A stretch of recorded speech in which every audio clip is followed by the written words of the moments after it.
अपने परमाणु ठिकानों पर इजरायली हमले के खतरे को देखते हुए ईरान ने चीन के साथ एक बड़ा समझौता किया है।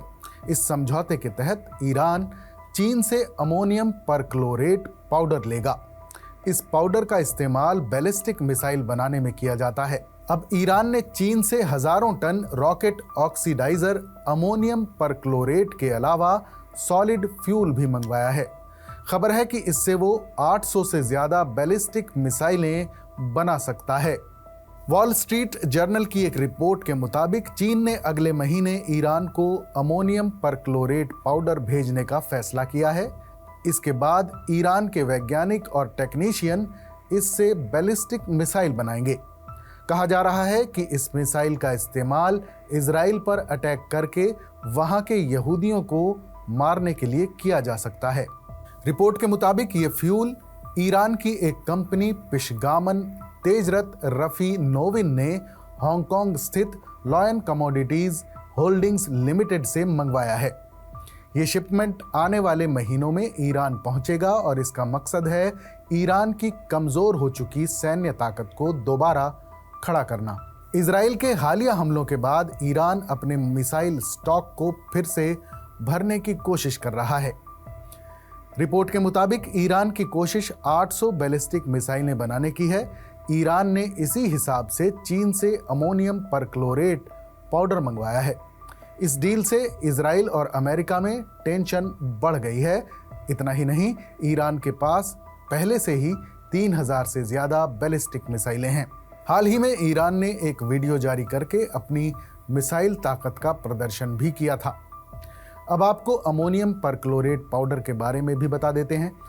अमोनियम परक्लोरेट का रासायनिक सूत्र NH4CiO4 है। अमोनियम धनायनो NH4+ और परक्लोरेट ऋणायनो यानी CiO4- से बना है। ये एक अकार्बनिक लवण है। ये पाउडर सफ़ेद, क्रिस्टलीय और पानी में घुलनशील होता है। इसे ऑक्सीडाइजर भी कहा जाता है। ये मिसाइल या रॉकेट में इस्तेमाल किए जाने वाले बाकी केमिकल के दहन होने तक ऑक्सीजन प्रदान करता है। इसके बिना मिसाइल का जमीन पर ब्लास्ट मुश्किल है, इसलिए इसे काफी अहम माना जाता है। अमेरिकी अखबार ने अपनी रिपोर्ट में कहा है कि ईरान 800 मिसाइल बनाने के बाद उसमें से कुछ हूती विद्रोहियों को भी देने का प्लान कर रहा है।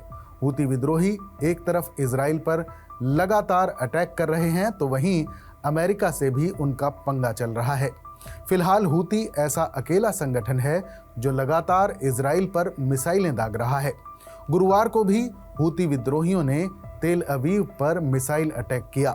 वहीं दूसरी तरफ इजराइल से पंगा लेने वाले हमास और हिजबुल्लाह जैसे संगठन अब खत्म होने के कगार पर हैं।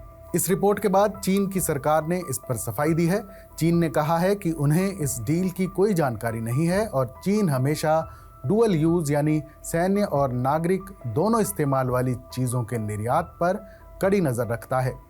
हालांकि अमेरिकी अधिकारियों ने पहले भी कहा है कि ईरान के मिसाइल कार्यक्रम में चीनी कंपनियों और लोगों की भूमिका रही है। अप्रैल में अमेरिका ने चीन, हांगकांग और ईरान की 12 कंपनियों और लोगों पर पाबंदी भी लगाई थी। फरवरी और मार्च में ईरान के बंदर रजई बंदरगाह पर एक बड़ा विस्फोट हुआ था, जिसमें अमोनियम परक्लोरेट के फटने की बात सामने आई थी। माना जा रहा है कि ये वही सामग्री थी जो चीन से लाई गई थी।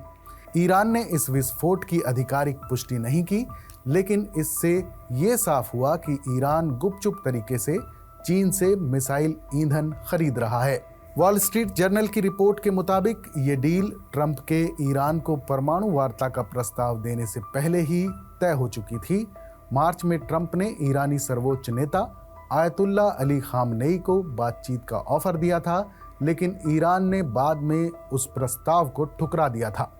इजराइल ने अक्टूबर 2024 में ईरान पर हमले किए थे, जिनमें ईरान के 12 प्लैनेटरी मिक्सर्स तबाह हो गए थे।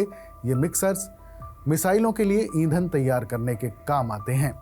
ईरान अब इन संयंत्रों की मरम्मत में लगा हुआ है ताकि बैलिस्टिक मिसाइलों का प्रोडक्शन फिर से शुरू हो सके। दूसरी तरफ अमेरिका और इजराइल यमन में ईरान समर्थित हूती विद्रोहियों को लगातार निशाना बना रहे हैं। इससे ईरान का अहम प्रॉक्सी कमज़ोर हुआ है। लेबनान के हिजबुल्लाह पर हुए हमलों ने ईरान के प्रभाव को बड़ा झटका दिया है, तो वहीं सीरिया में बशर अल असद के सत्ता से बेदखल होने से भी ईरान की पकड़ कमज़ोर हुई है।